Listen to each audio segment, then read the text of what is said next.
makanannya haram, minumannya haram, pakaiannya haram, kendaraannya haram, tempatnya haram. Anna yustajabu lidzalik, gimana akan dikabul doanya orang yang seperti itu?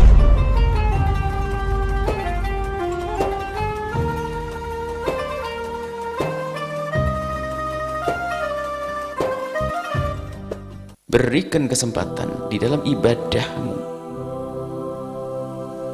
yang telah engkau laksanakan berjam-jam atau dalam waktu yang panjang, bagi sepertiganya adalah untuk bertafakur, untuk merenungi perjalanan kita, merenungi masa depan kita, merenungi masa lalu kita, merenungi urusan kita dengan Allah, merenungi urusan kita dengan sesama. Di sana ada ibunda, ayahanda, di sana ada saudara, di sana ada istri, ada suami, ada anak, di sana ada pembantu, di sana ada rekan kerja, di sana dan di sana. Banyak yang harus kita sadari, dan kesadaran tidak akan tumbuh, tidak akan hadir kecuali berangkat dari renungan. Kita harus berdamai dengan mereka semuanya.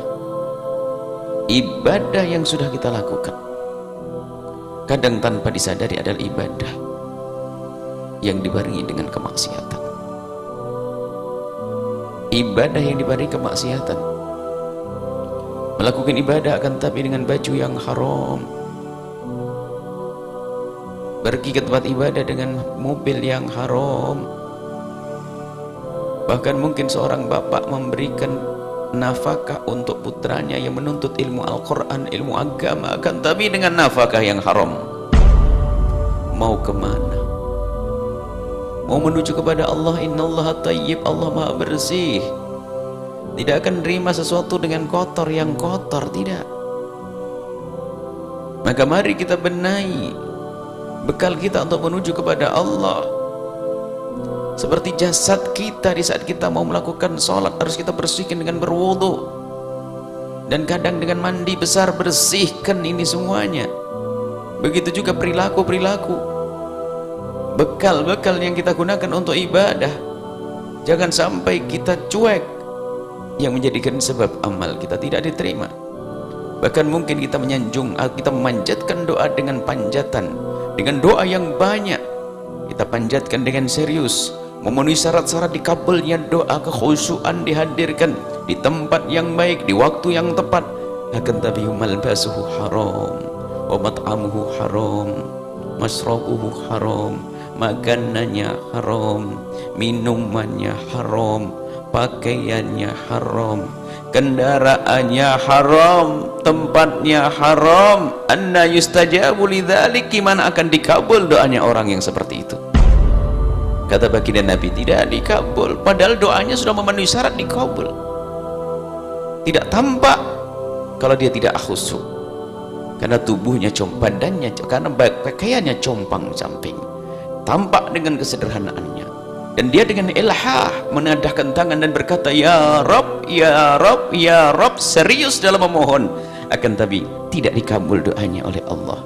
Kenapa? Makanannya haram, minumannya haram. Dan alangkah banyaknya dari kita yang terlena. Kita hanya mendengar seruan setan untuk melakukan kebaikan dari dalam bentuk amal-amal baik, dari sujud, rukuk. Akan tapi lupa bahwasanya kita tidak menghindar dari keharaman, tidak menghindar dari keharaman. Maka dari itu mari malam ini kita berbenah urusan bekal kita di dalam ibadah. Karena ibadah menuju kepada Allah, jangan sampai kita menggunakan baju najis, baju kotor secara maknawi, karena tidak jelas dari mana kita dapat baju tersebut. Mari kita renungi itu semuanya. Kita bukan ingin disanjung manusia. Dan kalau kita bicara tentang ikhlasan, adalah ketulusan di dalam hatinya, ada hubungannya dengan pakaian haram, ada hubungannya dengan ibadah zahir, dengan tempatnya, dengan makanannya. Terlihat dia ibadah akan tapi dia tidak berusaha untuk mencari yang halal, diduga dia belum kenal Allah Subhanahu wa ta'ala. Maka dari itu mari kita benahi urusan rizki kita. Di mana Anda bekerja?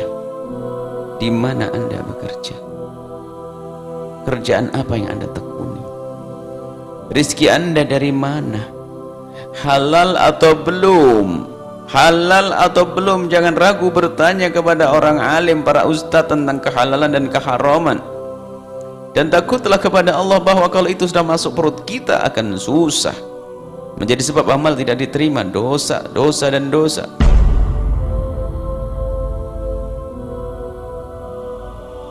Bisnis Anda bersihkan, Anda akan menuju kepada Allah. Jangan sampai kita menjadi orang munafik yang didustakan oleh Allah di akhirat nanti. Kadzibta, kau dusta, dusta, dusta. Kelihatannya rajin ibadah kan, tapi ternyata benar ingin disanjung manusia. Ditandai bahwasanya semua perabot-perabot, perangkat-perangkat, bekal-bekal untuk beribadah tidak diridhai oleh Allah. Maka mari kita semuanya kembali kepada diri kita, usaha kita, kerjaan kita harus halal.